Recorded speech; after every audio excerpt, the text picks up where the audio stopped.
Exactamente. Bueno, vamos a seguir con nuestro programa y con lo que viene a continuación. Le vamos a dar la bienvenida a otra mujer, Magdalena Fernández, directora del Magíster en Dirección y Gestión Escolar de la Universidad del Desarrollo, quien va a moderar el panel Una oportunidad para el aprendizaje global, donde vamos a debatir sobre los aportes del aprendizaje basados en proyectos y las STEMs para generar aprendizaje desde una cultura maker de innovación escolar. Aquí está. Hi, everybody. Hola a todos, ¿cómo están? Hoy día nos acompaña Diane Brancazio. Ella es la líder de Maker Educator Professional Development Program at MIT Edgerton Center. Y también nos acompaña Fernanda Awad. Fernanda Awad es una bioquímica, también es chilena. Y ha estado trabajando con Diane durante estos últimos años y estos últimos meses. Hi, Diane. Hi, Fernanda. Welcome. We're very glad to have you here with us today. We're going to have a conversation about an opportunity to global learning, the contributions of project learning and STEAM to generate learning from a maker culture of school innovation. We want to learn a lot more about what you do in what you're doing here in our country and what you know about innovation that everybody can learn from here in Chile and in Latin America. So welcome. Thank you. Well, thank you. We're going to start our conversation with understanding what is your academic work and your worker experience around educational innovation. Diane. Thank you. So I work at the MIT Edgerton Center, and we started a program here called K-12 Maker, because that's how we call our elementary and high school, is kindergarten to 12th grade. So I'm at the Edgerton Center. It is a home for experiential learning. So people are learning by doing. We have a space, a maker space for students to work on their own projects. We have a lot of clubs and teams. So like a solar car club and BattleBots club. So it's really places where people learn by doing. And that really complements the MIT instructional program, which is a lot of traditional learning in lectures and classes. But I was here to work on outreach for K-12. So this program is a way to support teachers in regular grade schools, primary and high school, to incorporate experiential learning in their regular curriculum, but also making students more aware of the technologies that are out there and hopefully inspire them to pursue a technical career where they may not have where they may not have seen themselves. So where maybe an underrepresented group would say, hey, I can go into engineering or technology because I did this in high school and I'm actually pretty good at it. So that's what I'm doing there. And I also work with students at MIT on courses there, their own kind of projects, and lead the maker space. But this project is a collaboration, and it was supported by yet another group, actually 3 other groups at MIT. So we can get into that, but that is what I do at MIT. Amazing. Fernanda, we want to learn about you too. Please let us know what's your academic work and work experience in educational innovation. Hi, thank you very much for inviting us here and for the opportunity. Well, as you mentioned, I am a biochemist. I work as a researcher for a couple of years, but I have been always connected with education and had been always thinking with my different programs that I studied and during this school, how different is one teacher to another teacher, how fun is one class compared with another class. So since I was very little, I was in that detail and focus on that, how something that is so basic can be fun or can be really boring. Mm-hmm. So I really love to teach. So I jumped to the education field really fast. I worked like 3 or 4 years in a school as a science teacher and as a homeroom teacher. And my goal there was that to trying to innovate and be like a fun teacher, doing fun stuff, and trying to like change always and doing like different things. During that years, I realized that the most important for kids to understand and to actually learn is to be motivated, and that depends completely on how you show the content and how they work with that. So working with Diane in this program changed me and learned me and teach me how to do that in a great way using this maker methodology. I think that it's a great methodology to apply everywhere and for the kids to learn in a really fun and engaging way. Thank you, Fernanda. Well, about exactly that, you came together to work on this project. We want to learn more about the K-12 program that is conducted by the MIT Edgerton Center. So how this became a project for the two of you to work together. Diane, please tell us a little bit more about the history of this. Yes, this all started before COVID and it has changed. So it was about 2018 or 2019. We were doing a STEAM summer camp with the Fundación Mustakis. And they're a foundation in Chile that is really supporting the arts and student expression. So we were connected with them to do a STEAM summer camp that focused on music, and we called it Makers Musicales. So that program, I was actually not in person at, but my colleague, Leilani Rozier, she was there. And that got people started on the students who are making instruments and experiencing learning in a different way. It was more about student choice, and they were actually learning a lot of technical concepts in the background there, both math and technology. So after the success of that, which ran a winter, a summer, and sorry, for us, so summer, winter, summer in Chile. After that, we made a proposal with another group on campus, the Jamil World Education Lab, we call it JWEL, to do a research project and see what will the student outcomes be if the teachers learn to teach in this style.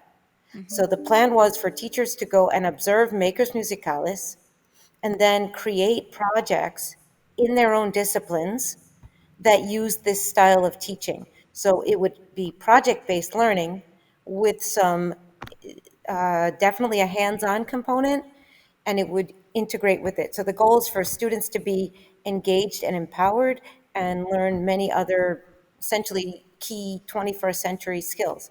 Well, then COVID happened. So we redesigned the program that it was all virtual.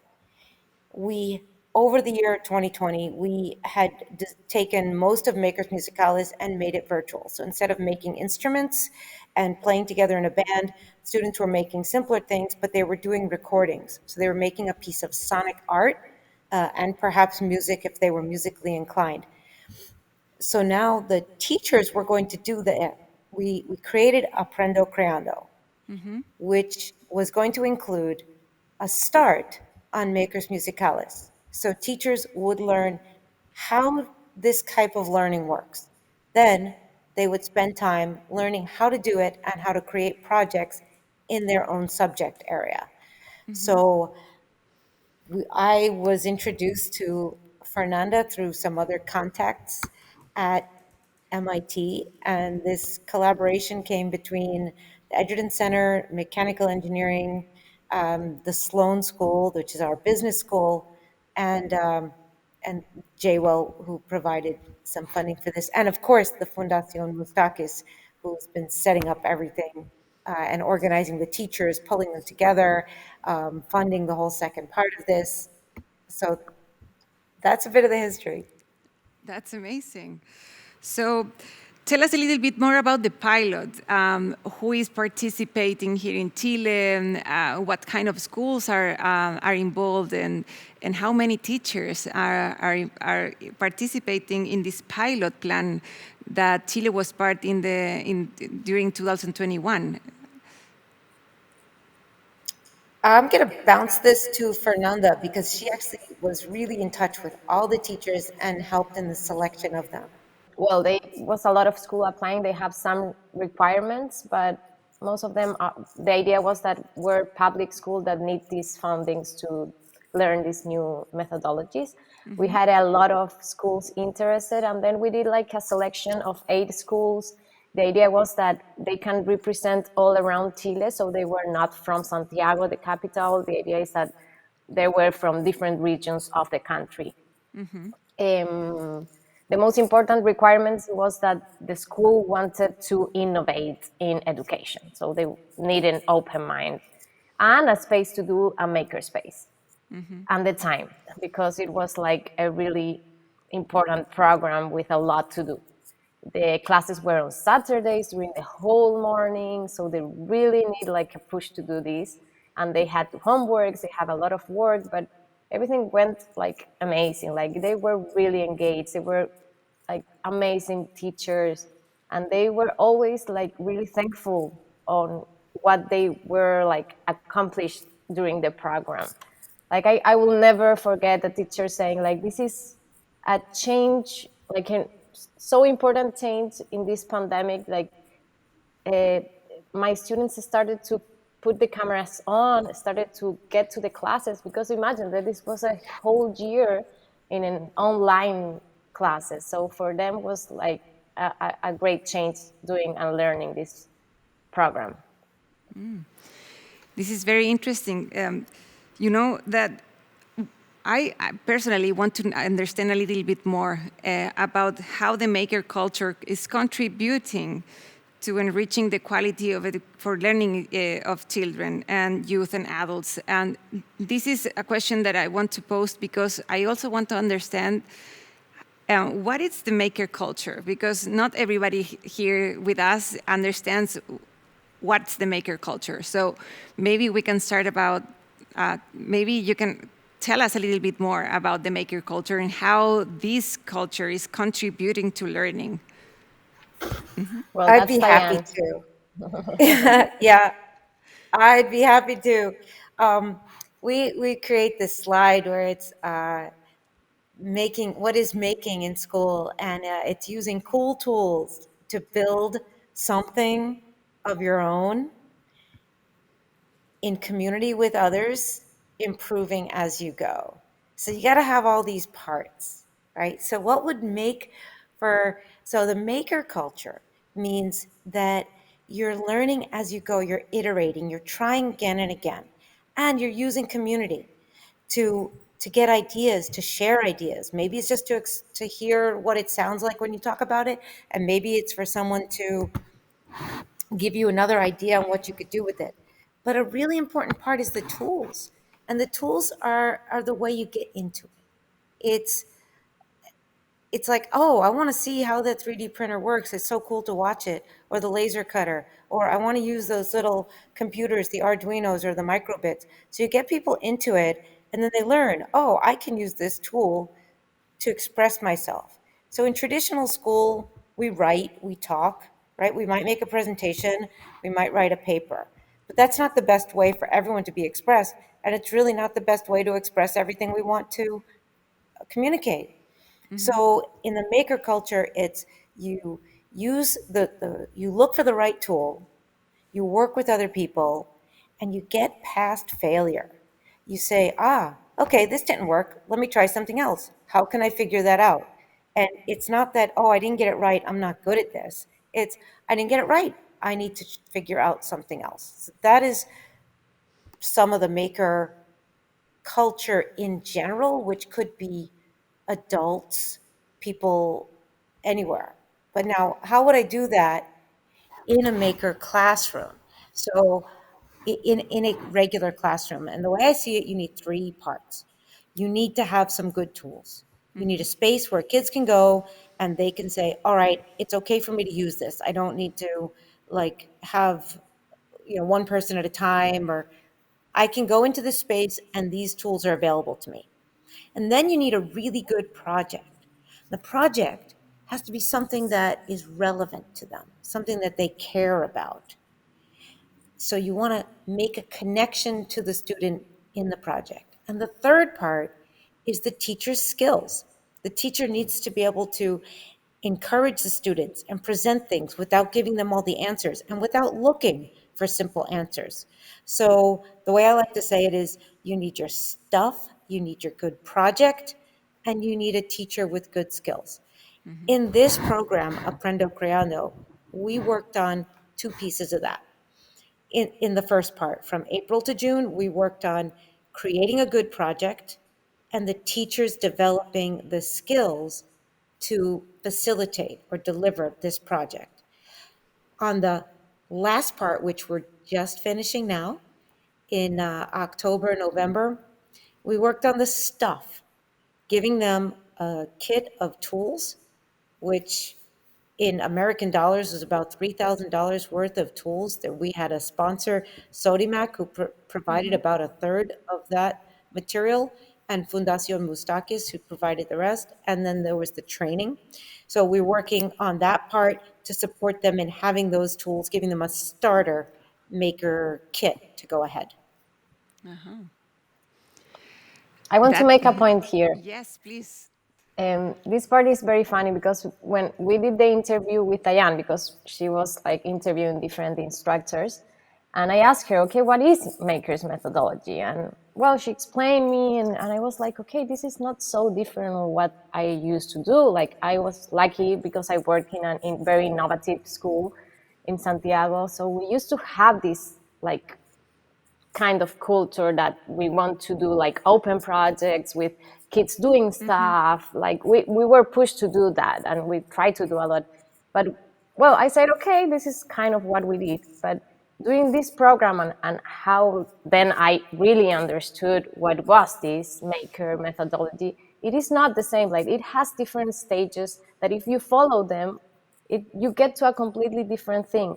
And it's very key, the part of the tools. Like, okay, I said, I always use computers and some programs, but it's completely different of doing things in these different technological tools that we learn in this program for the kids, because they get to completely different skills and completely different products. So I think that there are two important things here, the tools and also this open part of failing that we always do say it. Like, we know that failing is important for kids and for us to learn, right? But it's not so common to put that stage like in a like concrete way for kids to fail, to actually fail, and to because we are like, we know we have the projects, we ask them to do this, we give them a little bit of options, but it's not common for them to, this really doesn't work. Like, what I am going to do? We don't give them this space. So this is completely the most important part of doing a maker, and the maker space too. So I think that when you hear about this methodology, sometimes you will say, okay, this is very like common sense on what you should do nowadays in the teaching, but this way of learning in the stages and what implies and all the like templates that you have to follow in a concrete way makes it completely different. This is great to hear, and it's very inspiring as well. I'm guessing that what the question that I have now, it's more about the impact, and what are the main impacts that you see of introducing the project-based learning and STEAM, and also this maker culture, not only for students, because I guess students will be the ones benefiting the most of it, but also teachers, and mostly the learning environment. How does it changes the interactions, and how it's also changing the way students learn and teachers learn? Well, it's not it's not clear yet. It is more anecdotal. Okay. And what teachers will say is, I can't prove it on test scores, but I know that the kids care more about being here. So you have to take a couple of jumps and be able to say, Okay. if my kids are happy, if they're turning on their video, if they're showing up in class, if they're getting engaged, will that help them learn more? And there are groups that are studying this, but it's really hard to quantify. So we did some surveys from our program. We are still doing analysis on the data there. And the impact is going to be not only in school, but in the choices that the students make in terms of career. So you may have somebody who just didn't think they were going to go into a certain field, and now they will. So how are those things quantified? Not easy to do. That would be probably a long-term study. Fernanda, can you say I- more about how the teachers are responding? Yeah, I feel that for the teachers, it's a completely new field to explore. And I feel that at the beginning, like they are like, okay, I don't know how to use this thing. Like for me, there's like the technology is sometimes a little bit like scary because I used my Excel, my Word, my PowerPoint, but now I have to use a program to design something. I am not a designer. I don't know how to use this. So it is like scary. But then they realize that they don't need to know. I think that this is a really important thing that I learned too. I am a teacher and I didn't think about it. We have like a discussion during the program about this. Like teachers don't need to know everything. Like they can put on top of the table options for the students and they just grab it and go so much faster than you. So they were teachers like, I really can't handle it. I don't know how to design this thing. It's keep giving me errors. And I say, okay, calm down. We will meet with a technical teacher people to help you. And then in 3 hours, she was like, I don't need it. My students were so great. They just figured it out and they did this and this. And then you realize that you can go to a class and maybe you don't know how to use the tool or you are not sure on what you are going to do, but you gave them the opportunity and they can do it and you learn from them. So I think this was a great and a key point for the teachers because they were very scary about exploring this field of the technology and doing new things. And then they realized that it was a path that the students will help them to go through. So I think for them it's like it's a rebellion of what different things they can do to have their students engaged and learning in a significant way. Well, it's also an opportunity for a challenge for teachers. I guess it's not only students that are confronted with the challenge of maybe failing, but also teachers with this notion of not really knowing and maybe failing with their students at the first time. So it's really interesting the processes that are like everybody's engaging with this maker culture, and it's really interesting. How do you see, well, I know that you haven't seen the impact, but how do you see in terms of the trajectory, it might change for students? They will select different careers and go to be electrical engineers or maybe mechanical engineers, and this is very interesting. We want to learn more, and we would love to see future studies about the impact of this Aprendo Creando here in Chile. What are the next steps that you see you're going to take here in Chile? Will you be opening this program for other schools? You don't know yet. Are you gonna wait until you see the results of the pilot? What are the next steps that you're thinking in taking for this Aprendo Creando here? That's a very good question. What I personally would like to see is in Chile or in the US or anywhere is that people take the program and run it themselves. So, we're here at a university, so it's not a business. It's just trying to create things that work. Um, I was a teacher for 15 years. I was an engineer before that. So I like to find a need and build things and then teach people how to use them. So it would be great if we could set it up that there's a hub for doing this and a teacher could do this in their district. It's really better to do it in person. We just did a class in in our space, and we had like 32 people participating, but half of them were virtual and half were in person. But by the last class, there was only a quarter of them in person and three-quarters virtual. So the virtual part is good, but it's nice to have a community that has met in person. Um, it would be nice for people to be able to do it where that option is there and they can say, oh, in our school district, we're all going to collaborate on this. So we're speaking the same language. We have the same tools that we're using in the elementary, the middle, and the secondary schools, because that's if we stick with the same brand of 3D printer, then the kids aren't relearning it and the teachers can support each other. So my idea on this is to just take it. It's a process. It's not a product, right? So it's a process of learning how to do it. There's a design process for teachers on curriculum. There's a design process for students on their projects, and they are related to each other. One is in the student process is nested inside the teacher process. So can you learn this? Yes. Can you keep a repository, a hub where people's projects can go and other people can learn from them? Yes, because it's about adapting ideas, not constantly creating something new or having a project that fits your needs. It's like I said, a process. So hopefully it can be adapted, and looking forward to more ideas on that. Thank you, Diane. I have another question about the opportunities for this educational innovation here in methodologies here in Latin America.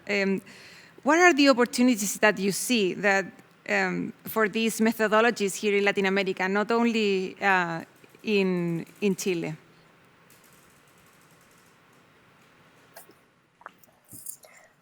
Well, I think that the ideal world is what Diane is saying, that teachers can go to this hub and learn by themselves and carry on this methodology. I think it's not easy, not because the methodology is not easy, it's because teachers are running the whole day. Like, it's very difficult for us to just start learning by themselves in a web page. So I am sure that there is a lot of, when we did this pilot and we have this article that different schools knew about the pilot, there was reaching to us a lot of schools in Chile because they want to participate, and if we are going to do it again. So I think that the best way, this is just talking because we don't have it, but the best way is to teach this program like in a basic way, so the teachers can get it and then continue as a movement, that this idea, so they can teach to the other teachers in the school and start creating this culture in the school with this maker space that they already will be creating during the program. And so they put this seed and start like growing all together as a school with something at the beginning. I think that is the best way to proceed. And I think this methodology can be applied in all the schools in Latin America and everywhere, and will work. Just one point is, it doesn't mean that they will do all the contents doing these different projects. It's impossible. It's just to have one part of the curriculum or a part of the curriculum doing this stuff that will really enrich the students and the education. That's such an important point, and thank you, Fernanda, for bringing it up there. You're asking teachers to do maybe 2 projects like this a year, because there's value in our traditional teaching methods. There's value in still writing a paper. We still need to take tests. We're going to be taking standardized tests in other fields. But what can I do to give the students a little bit of a time to really be expressive and use something else? We're just adding that in. So if a student has 6 or 7 different subjects, and one of them is doing that there's a chance during the day to just get a little bit of a buzz from doing a project where they really get to express themselves. And that will carry over. So you're not asking the school to change completely. An important part of this is to do it in an existing traditional school so that it still fits within the structure. We talk about building pilot schools. That's wonderful. It usually does not have the reach it needs. So what can I do for students that are in school today? And getting maker tools, it's just not that hard. They're pretty accessible. They're not, they're not free, but they're not super expensive. Well, thank you, Diane and Fernanda.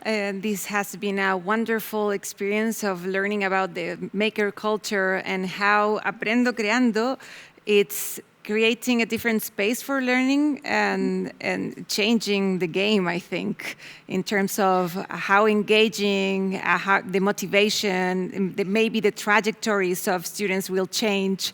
And well, we are looking forward to see the results and understand and engage more people in innovation. I think what you're doing, it's very inspiring. And well, we want to keep hearing from you. What would you say for people that want to find you and learn a little bit more about Aprendo Creando? Where can they find more information about you guys?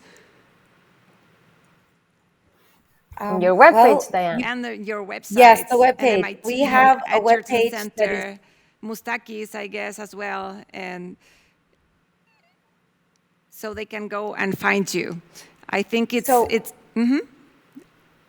sorry. Our webpage is k12maker.mit.edu, and I will.